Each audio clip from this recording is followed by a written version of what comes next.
Hey everyone, Mr. Fluffy Nuts here, checking back in. Thought I would take today to show off my indoor rock collection. This is one of 3 display areas that I have.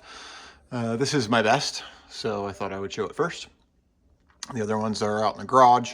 They're more the rough rocks that aren't quite as nice as these. So we'll go through and kind of give you an idea what some of the agates look like after they get tumbled through and show off some of my finer pieces in my collection. Let's get started. As you can see, 3 rows here. Just went to Home Depot and got some of these strip LED lights, not the tape kind, just the regular tube kind. And they have little motion sensors in here, so you can dim it, power off just by waving your hand into there, which is kind of convenient. And then they've also got a couple different color settings here to change the mood if you like. I always go with kind of the more brighter daylight color. It seems to make the crystal parts pop. And then just put these little wood blocks in the tops in front of the light so that when you're sitting on the couch, they're not blasting you in the eyes. So gives it a nice little look. See, on 3. Starting off on the bottom shelf here. Most of these are just Willamette River agates here up front. This is one of my favorites. It's got some sort of inclusion in the middle there. It really kind of gives it some depth though. You can kind of see all the way through it. I'm gonna adjust my camera here back into close view. Here we go. Another shot at that. A little dusty.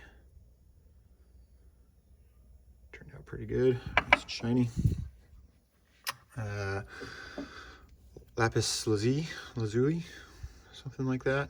Found this out on Mount Hood. Actually, it was with my buddy Marcus. We were playing around in the creek with some RC cars, and we both saw that thing sitting out in the middle of the creek, and looked at it and thought it was just a piece of trash or something. So we both just kind of forgot about it for a while, and then I finally, towards the end of the day, was like, I'm just going to go out there and get it. It might be a rock, probably not, but I'm just curious what it is. So went out there. It's probably one of my favorite pieces. I did put a little coat of clear coat on the outside because it wasn't quite as shiny when it wasn't wettish. So you can kind of see it on the bottom. I let a little drips get down there, but it's got a couple coats on there. Gives it a nice sheen that it didn't have before. This guy is probably one of my favorite guys. It's really big, as you can see. Just quartz. Looks like it's a bubble that formed in some of the lava on rock quarry go to out there in the Tillamook Forest area. This guy was just kind of sitting up on a ledge. He was completely filled in. This whole pocket was filled in with dirt. And then actually this little crystal was sitting just right in there. So I don't think he came from inside there. It doesn't look like it. He might have fallen from somewhere up higher in the quarry. But anyway, this came out in a couple different pieces that I glued together, which I've only done a couple of times, but it seems to have worked out. You can kind of see it got a little sloppy with the glue on the inside there. I also soaked this in oxalic acid because, like I said, this whole cavity was filled with dirt, and the inside crystals were real tarnished and kind of had a brown hint to them. And there's some dirt that I just couldn't get out of there. So soaked it in oxalic acid for a couple of days, and that cleaned out the inside really good. But as you can see, it also really bleached the outside. And actually this little piece right next to it is the same piece that I found actually on a different day. Didn't even realize that they were the same piece. But this attaches onto the bottom of that bigger piece.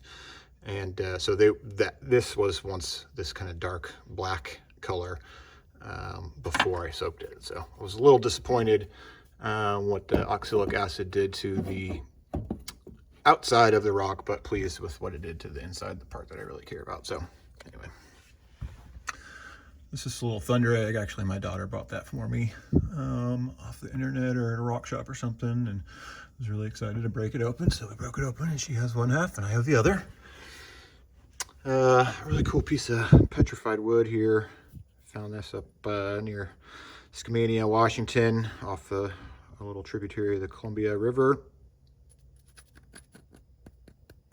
got a really cool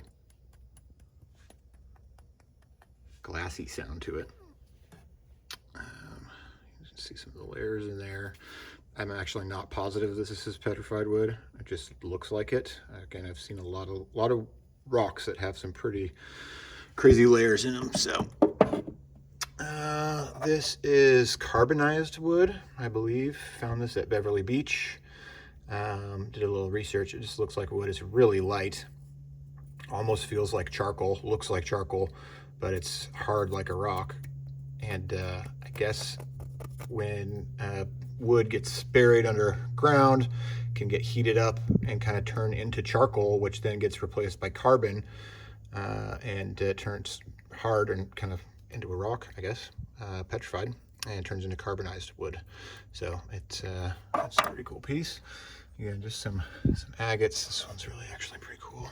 Found this on the Willamette. Has a nice divot on the inside with some cool orange. I call it the Death Star because it kind of looks like the Death Star, but on this side it's got some really cool circular bullseye patterns that came through. And I've been thinking about trying to make this into a necklace or something, but this Death Star pattern kind of throws me off every time. I'm not sure what to do with that, but anyway, another really cool. You can see the kind of lines going up through there as it got deposited over the years.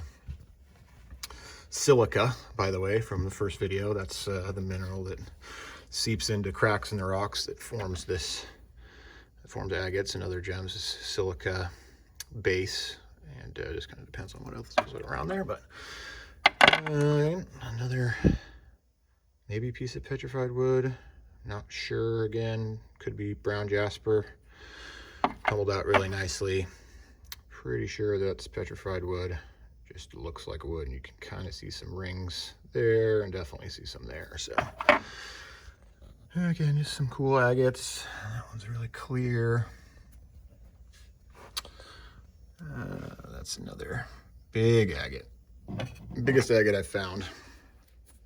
I was sitting out in the middle of a creek, saw that, and went back to my little area where I'd put down all my stuff to try to get a stick or something to get out to the river, because it was in a deep part, couldn't quite get to it, and ended up finding another really big agate on my way back to pick this guy up. So I was pretty happy about that. Another piece. This is actually another glue together. So this part was separate from this part. Again, I just kind of puzzled them back together. My dad found this. I think it's obsidian, green obsidian. Found it out in Eastern Oregon and gifted it to me. It's one of the few rocks here displayed that I did not find myself. That is just a really cool piece of chalcedony, and found that out in the Tillamook Forest. You can kind of see it's got some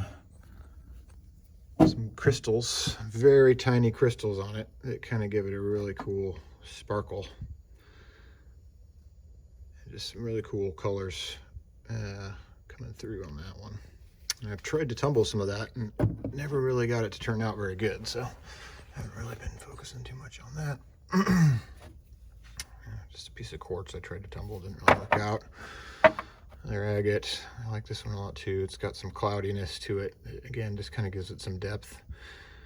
I just love the ones that look like they should be see-through, but they're not. But you can still see that there's some opaqueness to them. So I like that a lot. Jasper, some dust. Jasper or something. Not quite sure again. Don't think it's the same as that, but again, I don't know. It ended up tumbling out really good. So this is a pretty cool agate. It's got the agate on the outside and the quartzy on the inside. Some really cool banding coming through on it. And it's got some of the green rock on there. I'm not sure what that is, but I like that look. Always looks nice. Deal with that guy later. Another piece of coral quartz, that's what they call that. That's another one that I glued together. Let's see. something with some unique patterns on it. I like that. Piece of petrified wood or something. This one part right there is shiny. And a couple little lines in there, but the rest of it's not shiny at all. Didn't polish. Must be some sort of quartzized petrified wood. There's more of this coral quartz. It's pretty bubbly looking. Neat. Some quartz slabs. I couldn't figure out how to fit those back together, but they all came from the same place, so there's a chance that they might fit. And there's some little guys, like I said, this little guy, that guy. I just like them. They have the cool depth to them or features. Their spikes, crystal points. That guy. Tillamook Forest. Just an abandoned quarry, which is no longer abandoned, being used again. All right. Well, we're approaching here about 11 minutes into this first video. It took a little longer explaining some stuff and setup, so I'm gonna go ahead and end this one here, and maybe we'll power through the other 2 racks in a later video, just so we're not keeping them too long. All right, guys, thanks for watching. I appreciate it, and have a lovely day.